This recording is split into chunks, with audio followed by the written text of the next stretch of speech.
Ça fait 2 mois que la campagne roule et je voulais te partager mes chiffres parce que les chiffres sont intéressants à 3 niveaux, puis on va les regarder un après l'autre. Premièrement, on va prendre la pub en tant que telle. J'ai dépensé 7 694 en pub en 2 mois. Là, tu te dis, crime, c'est beaucoup de sous, mais ce qu'il faut faire, c'est qu'il faut regarder le retour sur investissement. Cette formation-là, elle a été vendue 201 fois à 47$ pour des ventes totales de 9 447.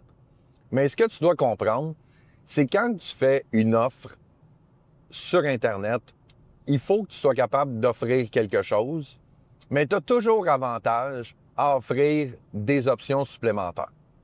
Donc, moi, j'ai un bump offer, c'est-à-dire que c'est une offre qui est un petit encadré qui est là, qui dit « Est-ce que tu veux rajouter 1 heure de coaching avec moi à 50 % de rabais? » Donc, au lieu d'être 300$ de l'heure, c'est à 150$ de l'heure. Je mets l'option là, ils le prennent pas, ça ne change rien. Mais dans le cas présent, il y a 19 personnes qui l'ont pris pour 2 831$ de vente supplémentaire, ce qui donne, je vais te dire les chiffres, 9,45 % de toute closing. Fait que ça veut dire qu'une personne sur 10 qui achète ma formation prend mon heure à 149. C'est pour ça tantôt que je parlais de revenus semi-passifs, parce que quand je vends ça, ça me demande quand même 1 heure de mon temps, mais ça me permet de générer des opportunités intéressantes. Ensuite de ça, j'ai un upsell, où est-ce que la personne, elle achète la formation, elle prend le bump ou elle prend pas le bump.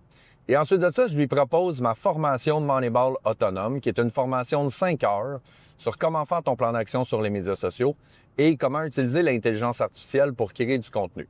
Cette formation-là, elle est offerte donc, la personne fait la transaction, elle achète le 47, elle choisit le 169, fait la transaction et ensuite de ça, elle se fait proposer « Est-ce que tu voudrais acheter aussi la formation à 197? » Il y a des gens qui apprennent, il y a des gens qui n'apprennent pas.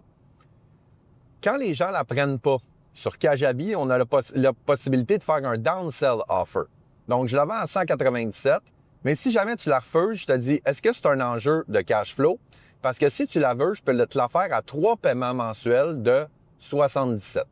Ce qui fait qu'elle revient à 221, je pense, dans ces coins-là. OK? Et ce taux de closing-là, je suis à 18,9 %. On va arrondir ça à 20 pour pour ce podcast-là. Donc, ça veut dire qu'il y a une personne sur 5 qui prennent ma formation à 200, puis il y a une personne sur 10 qui prennent mon accompagnement, mon heure de coaching à 150.